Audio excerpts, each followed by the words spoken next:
What's going on, everybody? Mortem here, this time bringing you a look at Skald against the Black Priory, which is a retro-themed party RPG that is due out later this year, though there is a public demo that you can check out right now, which is of course where I'm gathering all of this footage from. And given the channel's big focus on CRPGs, a lot of people have been asking me to check this one out, and I finally got around to playing it for a little bit. So, Skald is, as I mentioned, and as I'm sure you can see, a retro-style RPG. That is to say, it's kind of a callback to older CRPGs in terms of course, the actual looks, but also things like the UI, that kind of thing. And I do want to lead this video with probably my biggest criticism and the thing that I genuinely hope they change, and that is the font. While they are, of course, going for the retro look, I think they need to offer a variety of fonts or just pick one that's a bit more legible, because this hyper-pixelated one is very difficult to read. Beyond that though, Skald, with both its visual style as well as relatively niche genre, means that this certainly isn't going to be a game for everyone, but it is right at home on this particular channel, which gives us quite a bit to talk about. So, while this is just a demo and thus we can't see everything, Skald promises to be a party-based RPG where we create our main character from a variety of classes and backgrounds while exploring a story that is filled with Lovecraftian horrors. We are sent to an island to investigate a disappearance, but we are shipwrecked by a large sort of kraken monster and wash up on the island worse for wear, which is when we can start taking a look at our surroundings and seeing what we can do about the situation. And as we do that, we'll pick up a few party members and get the journey started. A journey which, according to the game's description, will have a branching narrative that will be based on choices, though to be fair, we don't see too much of that in the demo itself. What we do see, however, is starting with character creation, a gist of what we're going to have in store, but again, this being the demo, we don't have too many options available to us now. First thing you pick is the difficulty, which affects parts of the combat RNG as you would expect. Then you can pick your character's class and background. They seem to have a good variety here. I know there's magic involved later, but right now we're pretty much down to a thief or a warrior. Backgrounds will give you extra skills, then you can pick attributes, skills, the normal stuff, as well as customize your sprite character a little bit. And while I don't want to get into the weeds of the details here, more or less what you'd expect from an RPG of this type. Now once we get out and exploring a little bit, we have a variety of options available to us. There does seem to be a small crafting system for food at the very least, which is of course going to give you health, things like that, as well as a robust inventory and equipment screen, which implies changing all of that stuff. Again, pretty par for the course for this kind of game. But also on display is the stealth system, which utilizes both lighting and cover, from what I can see, to help you get around enemies. But should you bump into those enemies, you'll be engaging in turn-based battles that take place on a sort of combat stage.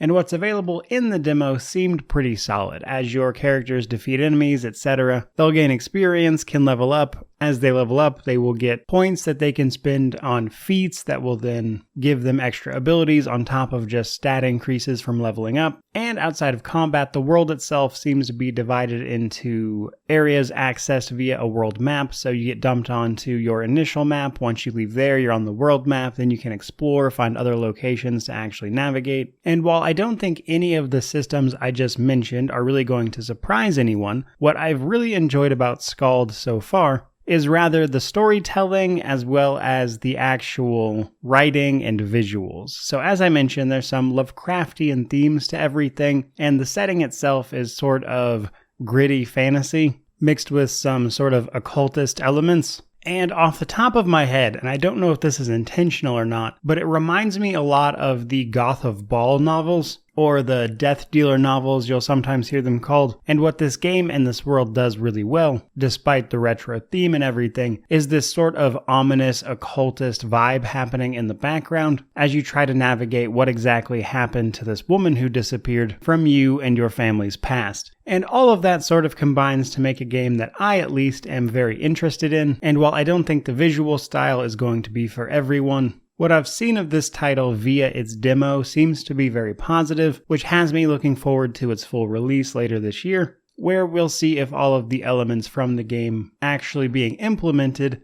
manage to carry it across the finish line, but this early look is certainly positive from me. So there you guys go, a quick look at Skald against the Black Priory. And again, there's a public demo you can check out for yourself if you want to get a feel of what's to come. But either way, I hope you enjoyed this look. Don't forget to like, comment, subscribe, all that YouTube jazz. But regardless, truly, just thank you so much for watching. I really do appreciate it. May you wander in wisdom and have an amazing day.